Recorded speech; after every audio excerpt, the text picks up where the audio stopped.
Karen Milford bustling about near the community water tank. She was adorned, as always, in her immaculate white sneakers and a visor that shielded her eyes from both the sun and, apparently, common sense.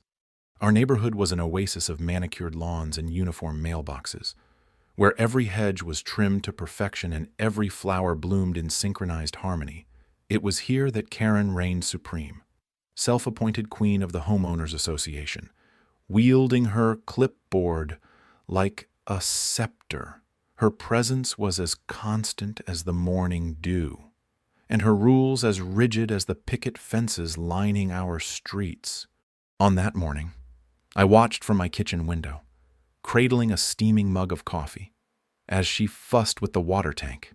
It stood like a sentinel at the edge of our community, a simple, functional structure that went largely unnoticed, much like me. Karen's petty crusades were nothing new. Over the years, I had witnessed her crusade against the evils of mismatched garden gnomes and unauthorized bird feeders, but a faint curiosity stirred within me as she tinkered with the valve. An odd determination etched into her every movement. It was a simple action, a twist of the wrist, a moment's pause as water began to trickle, then flow into the parched earth. She stepped back, a satisfied smile playing on her lips, a monarch surveying her domain. To any casual observer, it might have seemed trivial, but to those of us who knew her well, it was yet another chapter in Karen's endless campaign against perceived disorder, and in this moment of triumph, she was blissfully unaware of the web of connections beneath our feet, where pipes crisscrossed like the veins of a living organism, linking us all in a silent, shared dependency. I stood there in my kitchen, the irony not lost on me. The water she so carelessly drained belonged to everyone, a resource meant to be shared. It was a small act of tyranny, executed with precision and obliviousness. I could have rushed out, made a scene, confronted her with all the righteous indignation she so richly deserved, but that was not my way. Instead, I sipped my coffee, letting the warmth seep into me, and considered the nature of water, how it flows, adapts, and, ultimately, finds its own level. Karen would move on to her next target soon enough, her appetite for control insatiable. But water was patient. It could wait, and so could I. As the sun climbed higher, the shadows retreated, leaving the neighborhood basking in the clear light of day, and with it came the inevitability of consequences, slowly unfurling, like a distant storm gathering strength on the horizon. Beneath the surface, unseen to all but the perceptive, the balance had shifted, a subtle dance of cause and effect set in motion by a single turn of a valve. The quiet escalation of events began its relentless march forward, as inevitable as the tide. And, as I watched Karen walk away, clipboard in hand, I knew that in the grand scheme of things, acts of pettiness rarely go unpunished. For in this interconnected world, every action creates ripples, and no one, no matter how self-righteous, is immune to the currents of consequence.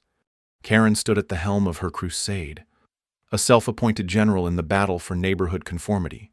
She wielded her clipboard like a scepter, each note a decree of her ever-evolving law, each step a precision march across the manicured lawns. Her assaults on my water tank had been only the prologue to a much larger act. With newfound zeal, Karen had set her sights on reforming the neighborhood according to her own peculiar vision. The first sign was the newsletter. It arrived in mailboxes one crisp morning, its pages filled with new rules and edicts couched in flowery language that belied their absurdity: lawn gnomes, bird baths, and anything else she deemed unsightly were to be removed immediately. Every household with a garden gnome now stood in violation, their porcelain guardians sentenced to exile. Karen's meticulous citations followed, slipping under doors like insidious whispers in the night. Infractions were listed in staccato bursts of ink: a hedge an inch too high, a mailbox too whimsically painted. It was as if the very air of our cul-de-sac had adopted her sense of propriety, suffocating in its precision. By the time the notices landed on doorsteps, the neighborhood was abuzz with murmurs, gossip, like smoke from a distant fire, filled the air, even as the targets of her scrutiny fumed. Others found a guilty thrill in the unfolding drama. It was a theater of the absurd, with Karen as the star, and her audience both captivated and appalled. I found myself at the center of this swirling maelstrom, not by choice, but by Karen's design. Her vendetta against my garden had seemingly awakened her taste for conflict. She found new reasons to cite me, each more trivial than the last. A wind chime that tinkled too loudly, a stepping stone path that veered half a foot off the approved course. Each letter felt like an invitation to a duel, one I had no intention of accepting. There was power in silence, in refusing to engage with her provocations. Her letters piled up unanswered, a silent testament to my resolve. Let her waste her ink and paper. My calm was an armor she could not penetrate, and it frustrated her to no end. Yet, beneath my calm exterior, I watched and waited. The neighborhood was a web, and Karen, in her zeal, was tugging at its threads. Each tug threatened to unravel the delicate balance of our community, and I was determined not to let her succeed. I could wait. I could watch. I could bide my time. One morning, as dew still clung to the grass, I found myself drawn to the water tank, a monument to the folly of her earlier transgression. Its surface gleamed in the morning light, a reminder of the interconnectedness she had so foolishly overlooked. It was a symbol, now, of both her overreach and the quiet strength of our community. The irony was not lost on me. Karen sought control, yet her actions had only strengthened the bonds she wished to sever. We were all connected, whether through pipes or shared grievances. In this silent acknowledgement, I found a small victory. She had drained the tank. But in doing so, she had filled something far more significant, the collective resolve of those she sought to control. And so, I waited, patient as the stones beneath my feet. The game was hers to play, but the outcome was mine to shape. In the stillness of that moment, I knew Karen's reign of pettiness was tenuous, a castle built on sand, and it was only a matter of time before the tide came in. The air was thick with anticipation as I sat on my porch, the rusted hinges of the old swing creaking softly beneath me. The quiet hum of the neighborhood buzzed in my ears, an undercurrent of tension weaving through hedges and mailboxes. It was a deceptive calm, the kind that settled just before the storm broke. Karen had made herself scarce after the water debacle, her usual flair for dramatics replaced by an unnerving silence, the sort that made you wonder if she was merely lying in wait, like a cat about to pounce. But the evidence was all there, and I had gathered it meticulously, every step, every misstep, documented with the precision of an archivist cataloging ancient artifacts, each photograph and note a breadcrumb leading back to her doorstep. I had watched her that day, the way she slinked around like a specter, eyes darting, hands shaky as she toyed with the valves that joined our shared water supply. A miscalculation, no doubt, her greed blinding her to the ramifications. Everyone was affected. Every household suddenly aware of the fragile web we lived in, connected by pipes and necessity. Her plan had drained not just my tank, but the lifeblood of our small community.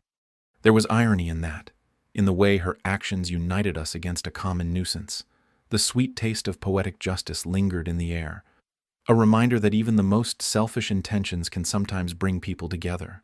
That was the subtle counter I had prepared, the quiet resolution I harbored, a community standing as one, silently powerful. I had filed everything away, the evidence neatly stacked like dominoes ready to fall, but there was no need for a grand reveal, no dramatic confrontation required. Karen's isolation was punishment enough. Her fortress of self-righteousness had crumbled, leaving her exposed to the very people she had tried to undermine.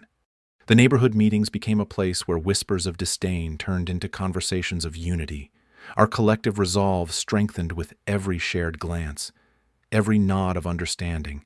The once powerful Karen was now an echo, a cautionary tale murmured amongst us like an old wives' tale. In the quiet moments, I reflected on the nature of power, how it can shift so effortlessly, like sand through an hourglass. Karen had wielded her authority like a blunt instrument, failing to see the delicacy required to truly lead. But here, in our small community, we had found strength in unity, a bond forged in shared adversity. I felt a sense of peace as I looked out over the rows of houses, their rooftops glowing softly in the fading light. The storm had passed, leaving behind an air of renewal. We were stronger now, our roots intertwined beneath the surface, hidden from view, but undeniably present.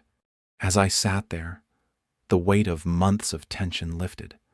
I realized the true power lay not in retaliation, but in resilience, in the quiet strength of a community that had learned to weather the storm together. And so I smiled, a quiet, knowing smile, as the last light of day slipped below the horizon, leaving the world wrapped in a comforting night. The morning dew still glistened on the pavement as I sat on my porch, sipping a cup of Earl Grey. The quiet hum of suburban life ushered in another day, where houses stood like cardboard cutouts under the blazing sun. Everything seemed as it always did, except for the cold determination stewing beneath my calm exterior. Karen's audacious act of draining the water tank had tied her fate to everyone's supply, and she had no idea how deeply connected we all were. I watched her house from my porch, a fortress of self-assured entitlement. Her curtains were drawn, but I imagined her pacing like a general plotting her next neighborhood conquest. The consequences of her actions rippled through the community, each drop that had emptied from that tank a silent betrayal. While the others fumed and grumbled, I chose a different path, a legal one, quiet, methodical, like water finding its course. The lawyer I contacted was a specialist in community disputes, a sharp-eyed woman with a penchant for detail and a history of toppling tyrannies. We sat in her office, where the air smelled faintly of leather and old books, and mapped out a plan. There was no need for theatrics or a courtroom spectacle, just a few signatures, some well-placed documents, a gentle nudge to remind Karen that civility had its teeth. The Homeowners Association, usually a circus of petty squabbles and empty declarations, was a strategic ally in this. Karen had underestimated the quiet power of collective annoyance. More importantly, she had underestimated me, the board's president, a retired professor with a penchant for justice, was more than eager to bring her to heel. As each detail fell into place, a sense of poetic justice wrapped around me like a warm shawl. The tank she drained was not just mine, and thus retribution belonged to all. The irony was delicious. Karen, with her iron fist, had orchestrated her downfall. Her relentless pursuit of control had blinded her to the law's subtleties. The bylaws and agreements she had waved like a flag were now her undoing. I filed the necessary complaints, each word a calculated step towards restoring balance. It was a dance, intricate and poised, where Karen would stumble over her own arrogance. Days passed, the tension in the air thickening like an approaching storm. Neighbors whispered in clusters, the grapevine alive with speculation and hope. Karen remained oblivious, her fortress still standing. But for how long I waited, patient and unwavering, as the legal wheels turned. Then, on an early Sunday morning, a letter slid through her mail slot, a harbinger of consequence. I saw her silhouette, rigid and coiled, as she absorbed the words. The letter detailed the fines for her unauthorized actions, the requirement to replenish the communal reserve, and a mandatory meeting with the HOA to discuss her conduct. Her fortress had been breached, not by force, but by the simple elegance of justice. Even in my triumph, I felt a pang of something akin to pity. Karen was a product of her own making, wrapped in her echo chamber of self-righteousness. Yet, as I watched her retreat into her house, my resolve hardened. This was not just about water. It was about community, respect, and the threads that bind us all. The sun had begun its descent, casting long shadows across the neighborhood. I breathed in the cool evening air, a silent victory swelling within. The water would flow again, untainted by spite. In the end, Karen drained more than just a tank. She had drained her own authority, and that, I mused with a quiet smile, was the sweetest revenge of all. The sun crept over the rooftops, casting a golden glow that belied the simmering tension beneath. There was a stillness in the air, like the moment before a storm, though the true tempest had already swept through our neighborhood, leaving chaos in its wake. Karen's folly had drained not just my water tank, but the patience of every resident tethered to our interconnected supply. This morning, the ripple of discontent had reached its zenith. Neighbors, previously cordial and composed, found themselves thrust into the throes of an unexpected drought. As I stood at my kitchen window, the world outside seemed muted, hushed, as if holding its breath. The garden hose lay limp on the parched ground, a testament to the absurdity that had unfolded. The HOA meeting had been hastily convened, a gathering of disgruntled homeowners seeking answers. The community center buzzed with a collective grumble, the walls seeming to absorb the mounting frustration, chairs scraped against the floor, bodies settling into the tense anticipation of confrontation. I took my place amongst them, a quiet observer in the theater of human folly. Karen sat at the head of the room, a queen dethroned yet clinging stubbornly to her misplaced crown. Her eyes darted nervously, searching for allies in a sea of furrowed brows and crossed arms. The irony of her situation was not lost on me. The very web she spun had ensnared her, and now she sat, a spider caught in its own trap. The chairman called the meeting to order, his voice a gavel striking the air. The agenda was clear: restitution, resolution, and a reckoning of sorts. As the discussion unfolded, grievances spilled forth like water from a burst dam. Accusations flew, a cacophony of hurt and betrayal, each voice adding to the crescendo of communal ire. I watched Karen, her facade crumbling under the weight of collective disdain. There was a poetic justice in her downfall, a symmetry to the chaos she had sown. Her defenses, once impregnable, now appeared laughably fragile. She was a fortress built on sand, and the tide was rising. Amidst the clamor, a voice rose above the rest, a simple question, cutting through the noise like a knife through fog. Did you think of anyone but yourself? The room fell silent, air taut with unspoken judgment. Karen's mouth opened and closed, a fish gasping in the harsh light of exposure. Words failed her. The truth laid bare in her silence. In that moment, I felt a shift. The room, once divided, began to coalesce around a newfound unity. There was an unspoken agreement that Karen's reign must end, a mutual understanding that her selfishness could no longer be tolerated. The community, tested and strained, found strength in its shared resolve. As the meeting drew to a close, decisions made and consequences laid bare, a sense of restoration began to take root. The waters would flow again, both literal and metaphorical, healing the wounds of a neighborhood left parched by folly. Karen, sidelined and silenced, watched the proceedings with a hollow gaze, her power evaporating like morning mist. I left the meeting with a quiet satisfaction, the knowledge that justice, however delayed, had found its mark. The road ahead promised healing, and I, like my neighbors, was ready to embrace it. As I walked home, the sun dipped below the horizon, painting the sky in hues of redemption. The storm had passed, leaving a world washed clean, ready to begin